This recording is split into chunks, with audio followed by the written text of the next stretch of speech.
Wow, that was a lot of candy, and delicious too. Beautiful art, tasty, nicely done. Lots of different kinds. What did we draw? Almond joys, but there seem to be different kinds of candies from all over the world. Candies that people had emotional relationships with, clearly.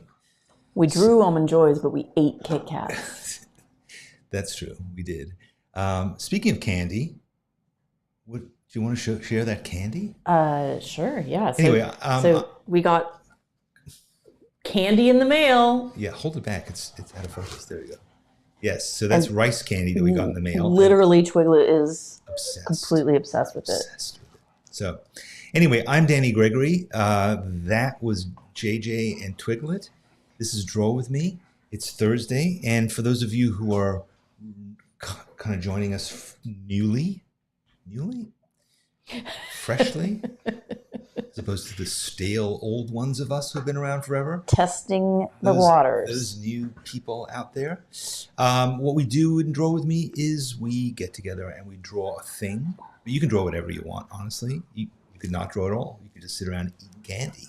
Do whatever you want. But the idea is to have at least one time a week where you get together and just draw for the fun of it. That's really the idea.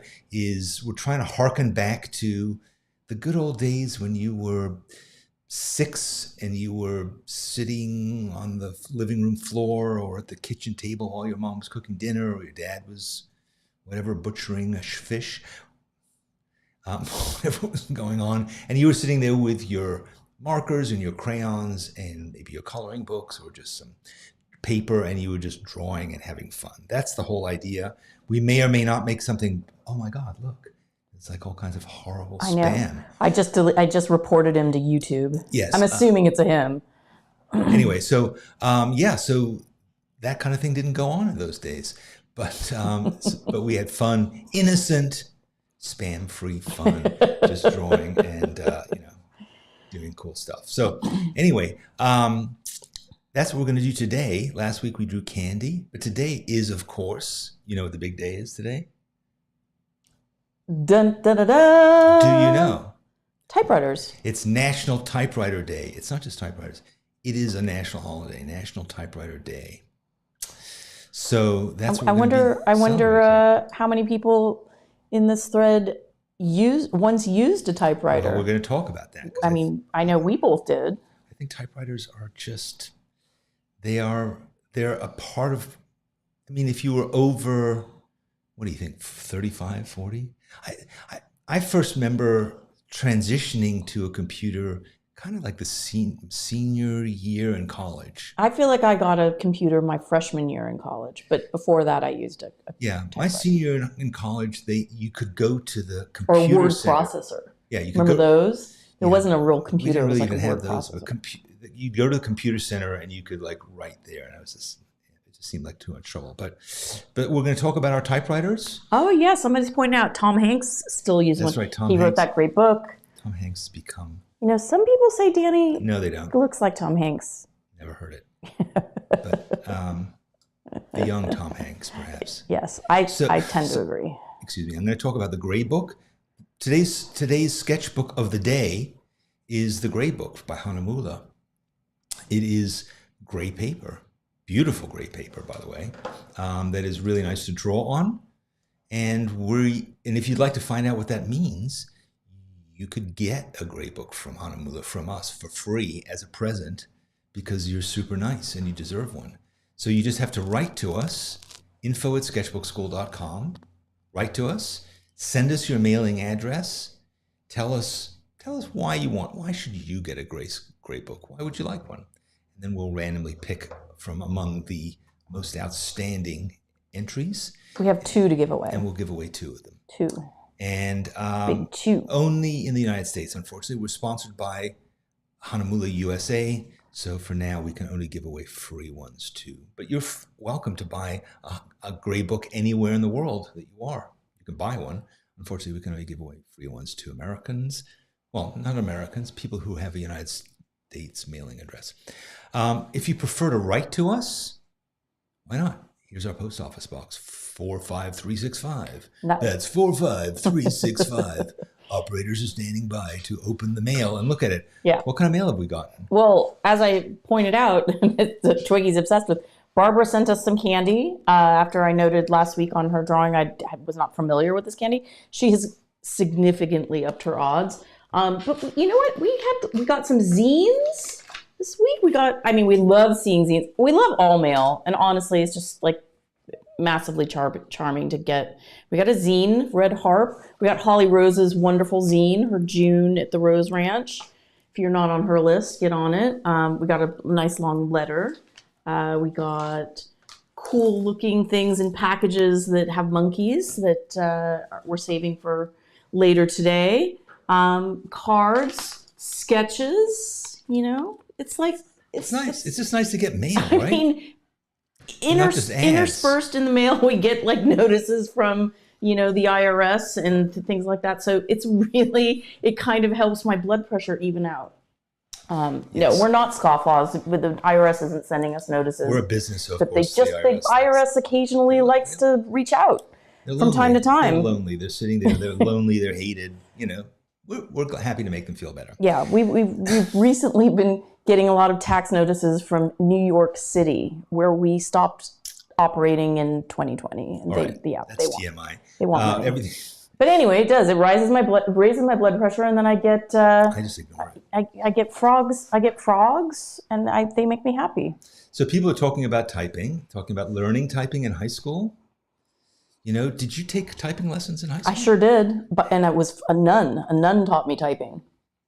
So it's become How do you think that went? Yeah, she was not very forgiving about my insistence to go faster. That was a cause for criticism. You were a young lady and you wanted to guarantee yourself employment. So learning typing skills was probably what was the agenda. Because for me, I never took typing lessons. I just learned to type kind of by doing it, and I'm still pretty terrible. Yeah, I was going to say learned in quotations. I've been typing basically for a living for my entire life since I was probably 7 or 8, and I'm still terrible at it. Honestly, he's not exaggerating. The worst. So Virginia's son collected old typewriters, and he named his used bookstore Flying Oliver. Old typewriters are heavy. So if you have moved like ever in your life, it's sort of like the first thing that you deem not move worthy. So we've got, so everybody has typewriter memories, and that's nice because that's what we're going to focus on today. We have a lot of typewriters that I pulled some reference pictures, and if you want to get the pictures yourself, because I'm going to just draw one of them, but if you want to get the whole collection, they're here on our blog page on YouTube. I don't know if you knew that, but we have a little blog on YouTube. It's under your community tab, but you can get to it directly by going to school.tiny.us/typewriter, and that will take you directly there. So here's a bunch of different cool ones, and it's interesting to look at the designs of them. I think it's interesting, in fact, because there's much more variety than there is in laptops. I agree. Right? I mean, look at how beautiful some of them are, the different personalities.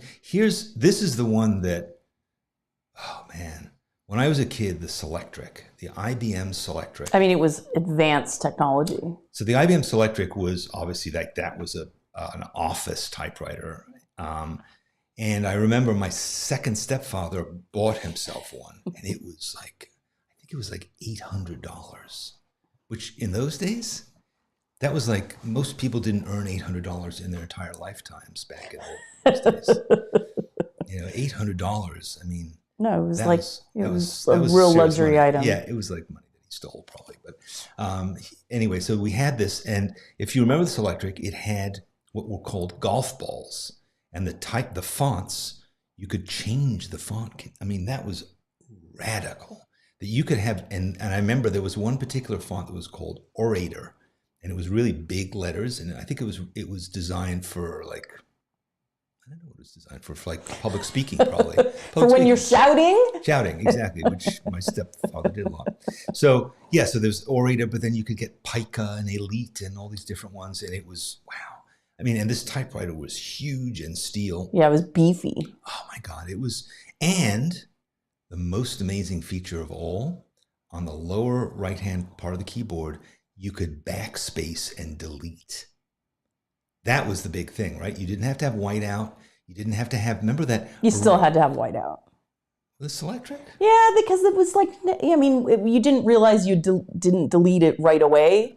I mean, whiteout was a major component of typewriting. But you're raining on IBM's parade. It was an enormous innovation. It was. And you remember those, they used to have those typewriter erasers. It was like a circular eraser with a brush attached totally to didn't work, and it was always dried out. And like it always ripped up the paper. Yeah. It was terrible. It was like a piece of stone or something. And then there was whiteout, which whose mother invented that? Mike Nesmith of the Monkees. Oh my God, I haven't seen the Beatles. Don't even talk about the Beatles. The Monkees, Mike Nesmith of the Monkees, his mother invented liquid paper. I think she was like a secretary, and she came up with this idea and then made it into a company. So she was a genius. She probably didn't really get credit for it either. She did get credit for it. In fact, I'm continuing to broadcast that fact. That's a good point. Well, I hope she got rich. I hope she got rich. I think she did. That's why Mike Nesmith was able to be in the Monkees. Because he wasn't that good. Yes. Do we have any audio of a typewriter? Possibly.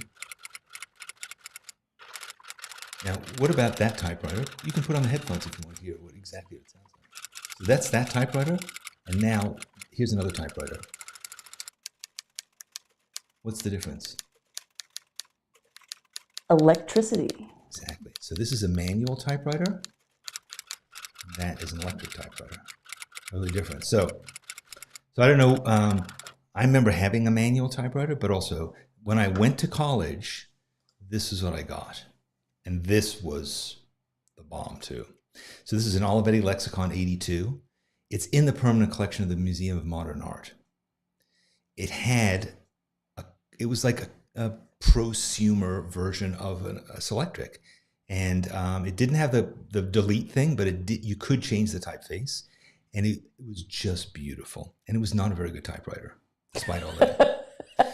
As is so often the case with beautifully designed things. Form over function. It's like, yeah, it looks really cool. It's foxy, as you would like to say. A word Danny likes to use. Foxy. It's foxy. Yeah, it's nice. And you could pop out, you see those two little thumb holes? You could pop out the whole cartridge. Because that's another thing about typewriters, was changing the ribbon was a nightmare most of the time.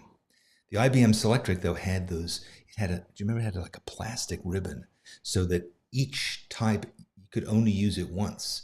Whereas I remember having a manual typewriter and rewinding the ribbon to reuse it. And then it would get fainter and fainter. So there's all kinds of... Oh my gosh, delete Tinder is back. Oh my God, really? Okay. This person clearly... Guys, I'm reporting. Sorry, guys. So you don't have to. Anyway, so that's the Olivetti Lexicon. But all right, let's get into drawing. So, okay, I'm going to try to put but this here I down. did want to talk about this, which is... I'll get rid of JJ. This, I've been working in this thing here. This is what I did yesterday. So this is gouache. This is sort of a, it's more bold strokes, as it were. Cute. I'm loving this color palette. Yeah, so this is this new set of gouache I got. I don't know what I should talk about. Should I talk about it now? I got this new set of, I think they're like Chinese gouache. They're You've already made this and incredibly cute package dirty. They're cheap and a little nasty. They are not nasty. They're the cutest. They came in this. Yeah. Let me just, they came in here. It's called Himi, and it was... But I mean, you cannot, the package is this like delightful pink. I mean, these things are juicy as hell. Can you see that? You can see how juicy they are, right? And I think it was like $26 for this thing. It weighs about 200 pounds. It's very heavy. It's beefy. But so, look at that! Oh, yeah. I die. Yeah, so it's and it comes in this cute. You can buy pink, or I think you can buy teal.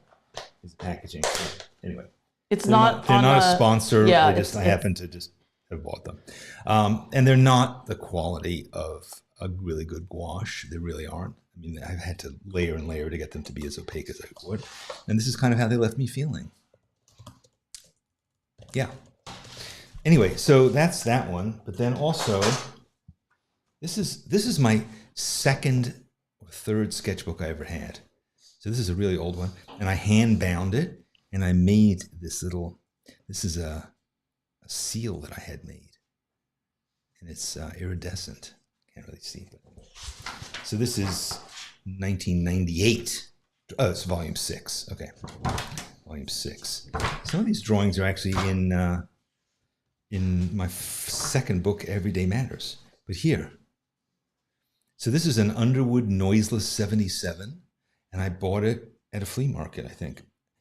And over the years, I've bought myself numerous manual typewriters, having fantasies about using them, bringing them home, and then realizing, oh God, I hate typewriters. Into the closet it goes. Horrible. They're just everything about it. And the worst part of it is they're exhausting to type on, and you can't delete, and you can't move type around. So I just love them, and I love that, but no. Not happening. That audio track is very low. That's because you're not listening to the feed. Sorry, blonde moment. All right, let's get on with it, shall we? Please. Let's draw something. So I like this Smith Corona. I think this thing is it's just cute. I like how bulbous it is. This is your kind of a shape. What do you think? Okay, well, she doesn't like it. I don't really care. That's what I'm planning to draw. You're free to draw any of the other ones if you want, but I'm going to be working here in my gray book. Look, it's the hoodless Luca Pacioli. Yes, we're not talking about that right now. Today is not National Accounting Day, it's National Typewriter Day. So let's get going on this and get into National Typewriter Day. Smith Corona. Oh no. All right, I'm going to get rid of you, JJ. I'm sorry, Twiglet. It's like chewing up your sketchbook. You threw on the ground. I think I'm going to just start here with this rod. What's it called? The carriage return. That would be a cool thing to have on a word processor or on a laptop. A big carriage return thing. They could.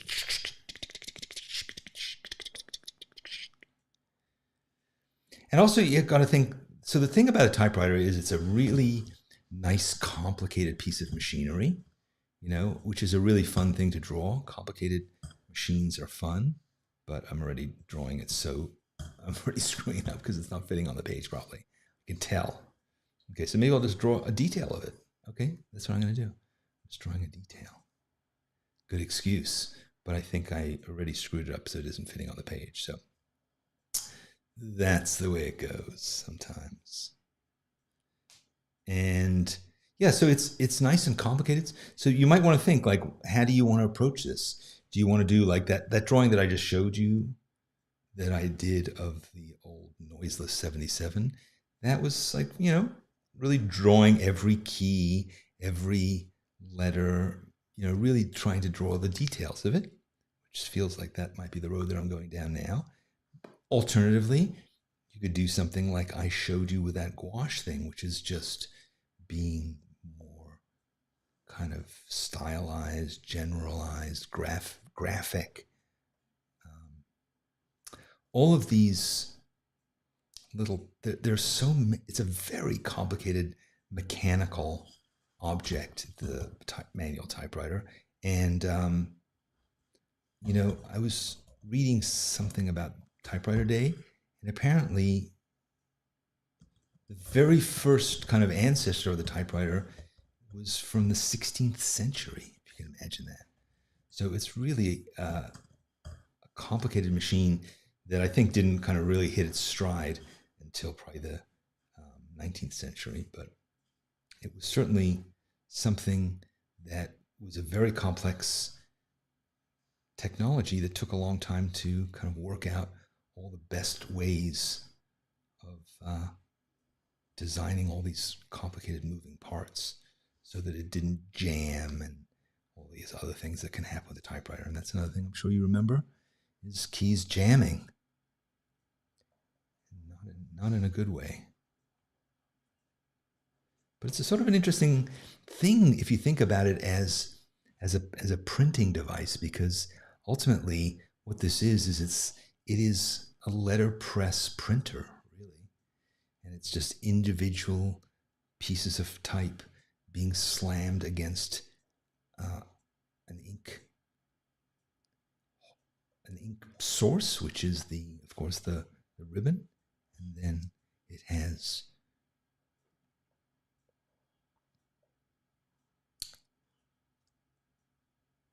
what does it have? I started to say that sentence. I don't even remember what I was saying.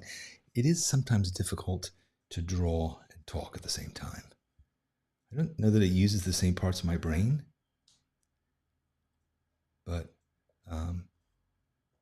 it's easy to get lost in thought while doing this.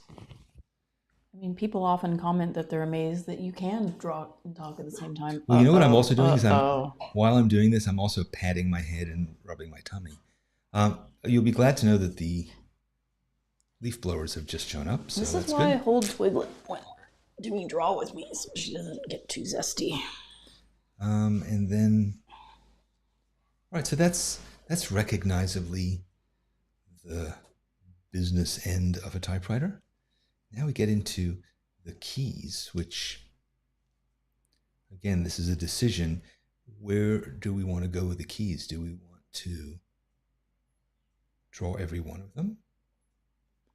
And do we want to make sure that we letter them all correctly? Or do we want to just sort of draw a bunch of random circles?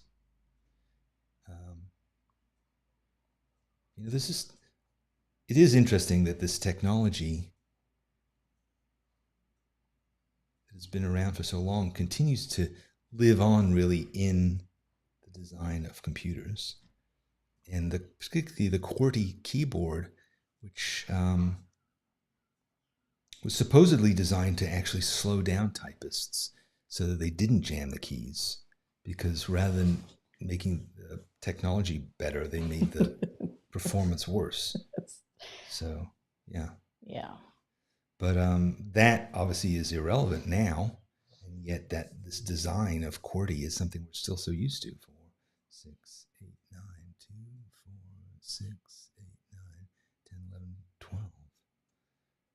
All right, so I'm cheating a bit because I'm not really looking. I was going to say, can't you improv that area?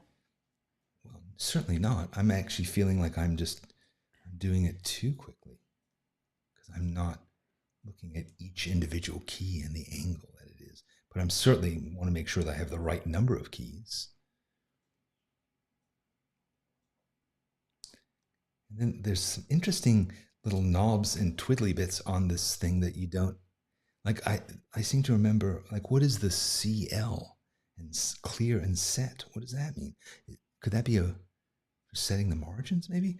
I've also seen on some manual typewriters, they'll have hard and soft, I guess, for how hard is the keyboard? How hard is it's like the sports setting. So, yeah. It's kind of a relaxing thing to draw because these things are kind of different one from the other, but they're also pretty specific. And so,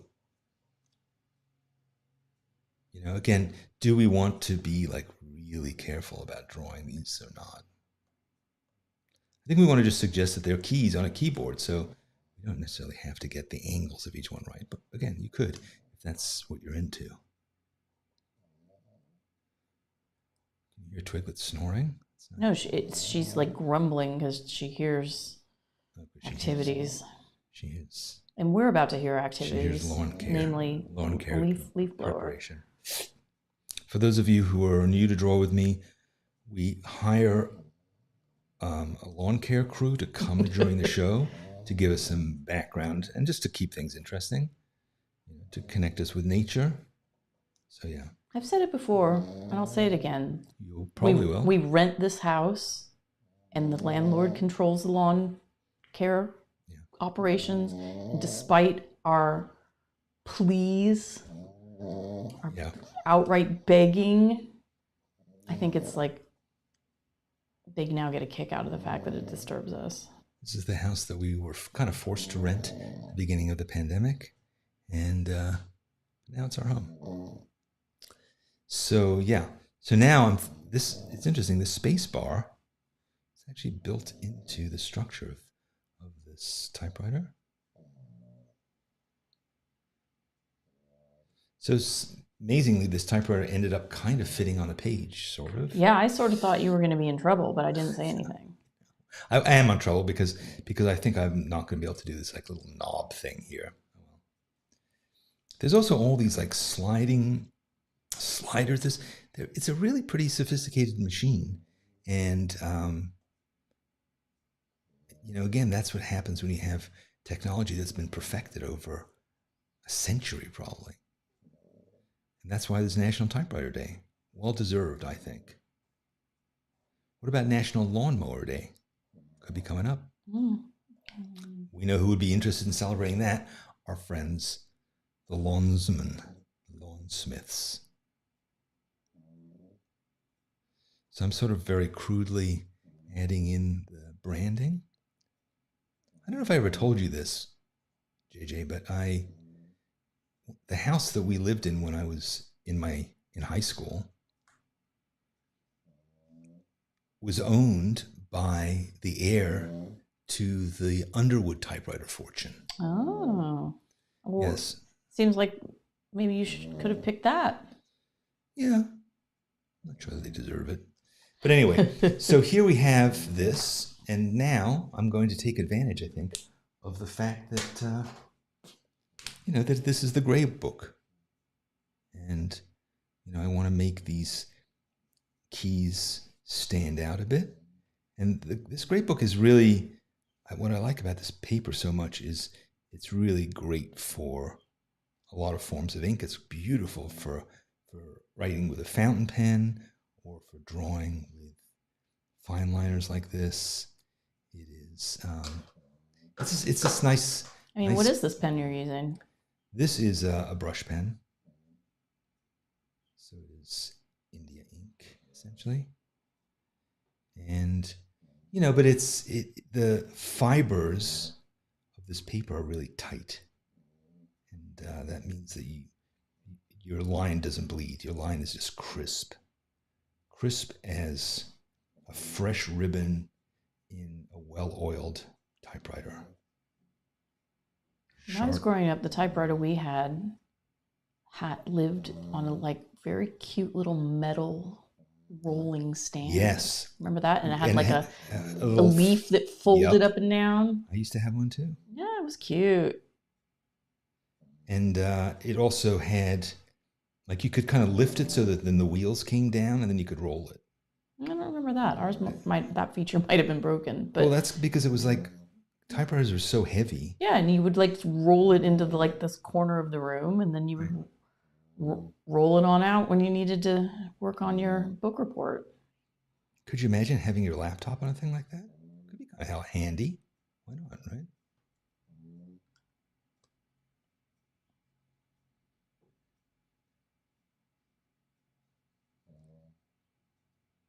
Someone's commenting this is an intimidating subject. Really? If you're intimidated by this subject. Someone else pointed out that you put in 5 rows of keys. Yeah, I did. This is a personally adapted one because, it's honestly, this is your fault. You people. Oh, Danny. You just people distracted. You stale people. All right.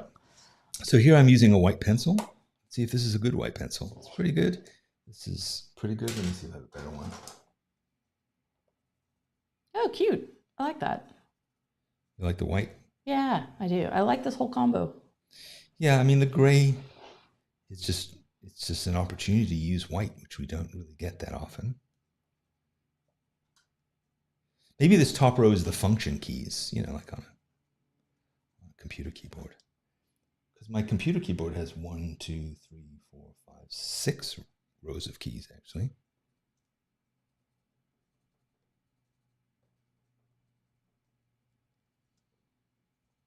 I hope that you're... I guess you didn't have to really adjust the volume on your typewriter.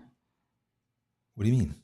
There's no key to, there's a row of keys on a computer. And there's no command key, control key, option key. The shift lock key was there. Do you remember that?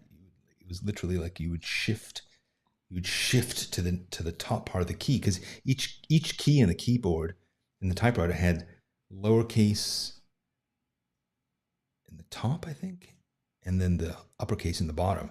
So when you would shift it, you would literally shift it up to the top of the key, and then you would lock it in place. It's like an organ. Oh, should we talk about that? Yeah, we went to this concert. We're All back right, to seeing concerts again. Just in case. Before everyone comments, we are aware of what happened the last time we went to the concert. The last time we went to the concert, we got hoping COVID. we're immune. We got COVID, but now we've gotten COVID, so we can go to the concerts again. Yeah, we figured now is the time. It all worked out great, and we went to this concert at the Musical Instrument Museum here in Phoenix. Which, if you ever come to here, Phoenix, you got to go see it. It's a very, very cool place. I think really unlike any other museum I've been to anywhere in the world. Right. So we went to see the Delvon Lamar organ trio. If you get a chance to see them, do it. Wow, they were so good. So good. So it's a trio, and it has an organ. An organ, obviously, and it's an organ. It's a Hammond organ with a rotator thing. You know, I don't know if you've ever seen that, but it's basically a wooden box that's separate from the organ that rotates and produces really beautiful sound. And then there's also an incredible guitar player, Jimmy James, and a really great drummer too. So this is the three of them, and oh my God, listen to them if you have a chance. Just listen to them on Spotify, or go and see them live, because live they were just so fun. The way that they were introduced is it's feel good music. It is, but it's kind of like a combination of sort of soul, jazz, funk. Yeah, it was righteous. We highly recommend it. Yeah. 4 thumbs up and 2 paws. All right, so this is sort of there. That's kind of it. Bit of highlight. Probably too much highlight. But yeah, you could go in and write each letter of each key. I can't be bothered. But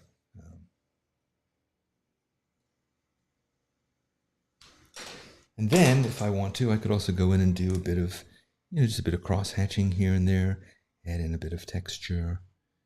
And I mean, you're not going to cross-hatch with a pencil, are you? Oh, okay, there you go. I'm not using a pencil. I'm using... Yeah, I'm sorry. My feed is behind you. Right. So, yeah, that's roughly the idea. So, yeah. You're going to do a second unit? The Leslie rotary speaker. That's right. Jen Cahill. Jen, do you own one of those? Maybe you do. It's an textural accent in your home. Because, I mean, the keyboard itself was like a wooden... It didn't even look like a piano. It looked like a piece of furniture. Like a bookcase. Yeah, it was like carved legs and stuff. Gorgeous. Oh, good. Here, speaking of melodious sounds, here's the first leaf blower showing up. One of these days, we're going to buy this house, and when we do, we will discuss in no uncertain terms with our lawn guys about this whole leaf blowing thing. Right. I think I feel happy with that. There we go. Yeah, it's cute.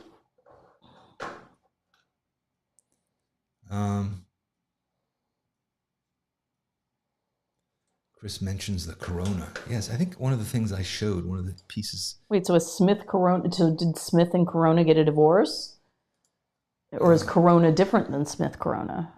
Smith Corona. That's what you just drew. Is a Smith Corona. I know. I'm not sure what the relationship is between Corona and Smith Corona.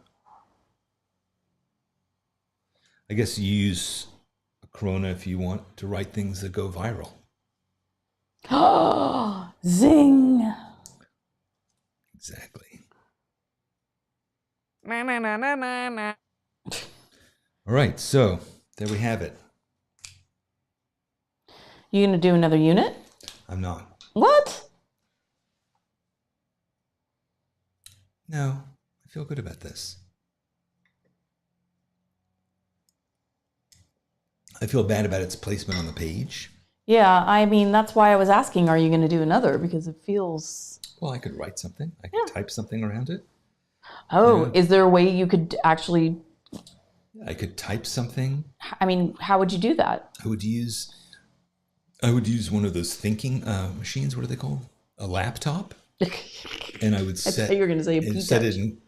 There's so many typefaces now that look like old typewriters, and I could just type something out, and I could maybe cut thin stripes so it almost looked like a telegram. And I could paste it on there, or I could very carefully letter it, or I could say to hell with it and just write whatever I wanted. Should we do another one? You could send it to me as a postcard and then I'd throw it away. Should we do another one?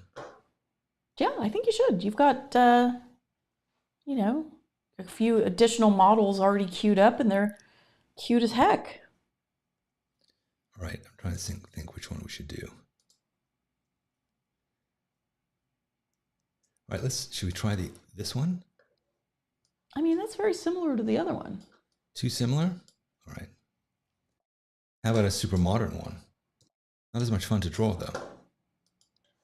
How about a super modern one like the Olivetti Lettera? Are we feeling this? I'm still seeing Smith Corona. Oh yeah. You like that? Oh yeah. All right, here it is, the Olivetti Lettera. Lettera. Okay. But I want to approach it differently. I have to be. And I want to maybe use colored pencils because that is a nice aspect of using this gray book.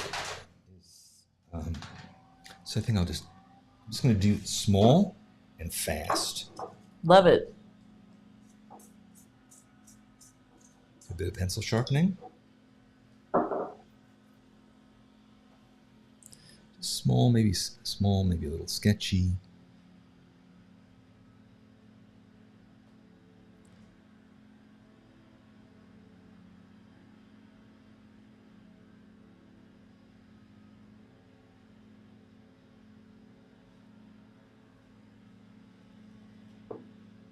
Yeah, so this is related to the Olivetti lexicon that I mentioned that I had in college. It is that same kind of Milan aesthetic. It is sort of it definitely looks like you should be sipping as you would say, cappuccino while you're an espresso. Using this. No, you would never. An Italian would never be. Cappuccinos are just for breakfast. It's very gauche, I think, to drink a cappuccino except for breakfast. At least that's what I seem to remember from my Italy days. But then you've never been to Italy, have you? Isn't that sad? It's hard to believe. I know. What a deprived childhood. I'm surprised you married me despite this defect. I hope to rectify that situation, but I haven't so far. Yeah. Even when Jack did a whole semester in Rome and I just didn't manage to go. I think you went 3 times. Yep.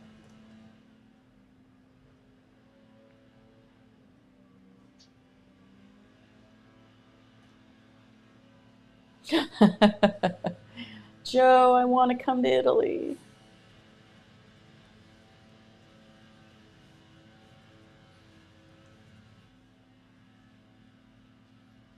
Yeah, this pencil is beautiful on this paper. It just feels so nice. I don't know that watercolor pencil would really work. This is not great wet medium paper, but it is. It's very nice. It's just smooth when you're drawing with a colored pencil. It just feels really good. And then I think sort of a micron.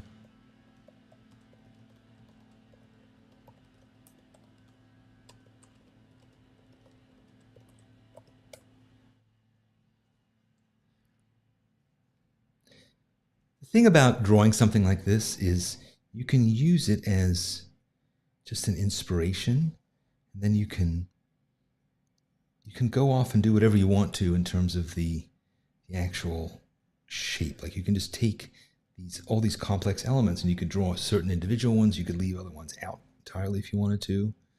You could just kind of see like what kinds of liberties can you take with the shapes of a typewriter and still have it clearly seem like a typewriter. But maybe it's your own invention. I mean, I think the more you add on a page, the more improvisational you can get, because it's like clearly a fleet of typewriters, not right, have to make any one too precious. So you're not bogged down by the details, right? Yeah. I think it would be cool, though, if somebody does one and they post a super highly detailed one. I'd like to see that. Yeah, like a nearly photographic one. And then I'd like to see... Can you imagine what Franz Van Stone would do with a typewriter? Unfortunately, I can. But also, like, what would it be like if you just did the most abstracted one? Like, could you do it with a single sweeping brush stroke? You know, what would that be like? Blind contour? Maybe, or maybe just a gestural thing. I mean, how would you do a blind contour with all of those buttons? Just let your eye wander around until it kind of went nuts. Till you had a seizure?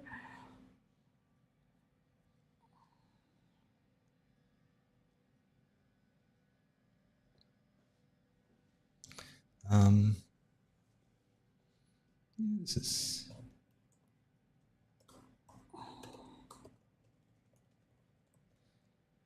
something.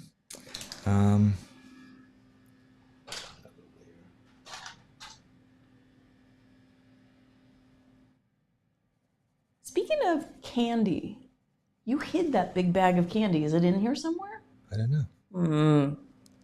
Kind of forgot about it until now. Yeah, I think you should continue forgetting about it. You don't need candy. It's the devil's plaything. Speaking as a former dentist. Today is also National Porridge Day. Porridge? Porridge. Please, sir, may I have some more? We could have drawn porridge. Can you think of a worse thing to draw? Porridge. We could have drawn peas porridge hot. We could have drawn peas porridge cold. We could have drawn peas porridge in the pot 9 days old. We've done at least 3 drawings. All right. I'm not particularly impressed with myself and this drawing. I like it. I think it's zesty. I think it's fun. It fills the page. So yeah, there we have it. But it also reminds me, like, I could have used some nice color in the Smith Corona. Like, why did I just leave it gray? Well, because it's beige, IRL. Was it grayish? Beige? It's kind of greenish, wasn't it? No, it was. Yeah, it was. It was brownish beige. Kind of like beige plastic that was sort of ubiquitous and like. Kind of a Toontown look to it, though. Kind of liked it. So, anyway. All right, now I think we're done. Yeah, we're done. Now we're done. Now the leaf blowers are really about to. Yeah, we're going to insinuate themselves. Anyway, that was fun. It's foxy. Yeah, we love the word foxy. I think that's actually a Patty word. Foxy. Foxy. It's a great word because it conveys a lot of context without using multiple words. Yeah, I guess. Foxy. Oh my gosh, you've misled people into believing you're a dentist. I've been to the dentist. Not a dentist. I know what they do. Not a dentist. I can be as boring as a dentist. Dentists are not boring. Dentists are heroes. I mean, in the sense that they bore. Oh, zing! Ding, ding. All right, guys, this has been fun, but we're done. We're not really done because I wanted to. Here he is. Right there. So I wanted to remind you. Mere inches. We wanted to remind you about from the microphone. Getting your gray book. You can do it by going to send us an email at info@sketchbookschool.com, including your mailing address. Don't send it to us without your mailing address, and make sure that mailing address is here in the United States. If you'd like to sign up for Danny'sEssays.com, please do. That's my weekly essay. I actually write 2 essays a week. And actually, next week's Tuesday essay, I'm going to provide a link to an artist who makes amazing things, particularly birds, out of old manual typewriter parts, dismantles these old typewriter parts and turns all of these pieces into incredible sculptures of birds. Anyway, so that's one of the things I do on my Tuesday newsletter is I include a few links, 3 links to things that I found interesting, and that's one of them, and I'll be sharing that. But on Fridays, I just write various, how would you describe my essays? Well, I would describe them as essays that I've written. I would describe them as free. That's the best thing that we can say No, about but I'm them. just saying, like, what risk is there? They're free and well worth the price. I mean, I love them. No, they are free, and if you sign up now, you also get an ebook, which is a collection of some of them too. So yeah, if you like them, get them. But if you prefer naked HD, I cannot believe how many times I have blocked this garbage. I mean, so come on, YouTube. The garbage man is back. Maybe I don't know. Maybe we should have drawn nudes. Maybe we'll do that next I'm going to report it as child abuse. Maybe that'll get... God. Anyway, and also I'd love to see your typewriter. So please share it on social media. And if you do, on Facebook or on Instagram, just put hashtag SBS Draw With Me. Some people have been very confused by this idea. If you have a Facebook account, in other words, if you're a living, breathing human being, I'm sure you've posted a picture on Facebook at some point. So just take your camera, phone, take a picture, and share it on Facebook. Now, you might be the kind of person like me who can't stand Facebook and rarely goes there, and you can do it on Instagram, do the same thing. And if, like me, you're also not that interested in Instagram, you can go to the Schoolyard, which is our replacement, a much better replacement for both of those things. Or just send us an email. Yeah, I guess you could send us an email. I mean, a lot of people do. It's if you can. It's not the most elegant way. It gives me, it's a little extra work for the old JJ here, but it's a bit of work. I don't mind. So you could send it to info@sketchbookskool.com if you want to. That'd be cool too. And but next week we'll look at all the typewriters in a row. Clickety clackety clickety clack, and we will see what they all look like, and I'm sure it will be very nice. Thanks for joining me, and do subscribe. Just subscribe. Click the button. Subscribe. Like all those kinds of things. I'm not sure what they do, but they do something. Yeah, I mean. But here's what I will say about subscription: we're about to hit 125,000 subscribers. Whoop, whoop. We are just a few short, so you could be the 125,000th subscriber, and if you are, you're going to get a treat, a super amazing treat. And that treat is that next time I do Draw With Me, I will notify you about it in person. I will send you, or YouTube will send you an email saying there's another Draw With Me coming up. That's going to be your incentive for doing it. It's pretty cool. If you're watching this video on a typewriter, you're amazing. I love you. That's awesome. Thank you so much. And I'll see you again next week. We'll do this one more time, and then the week after, in which we do it yet again. We do it every week. Every week, every Thursday. Except for when we have COVID. We're now COVID free. We're super beefed up. We're all good. See you next week. Bye. Bye, everyone.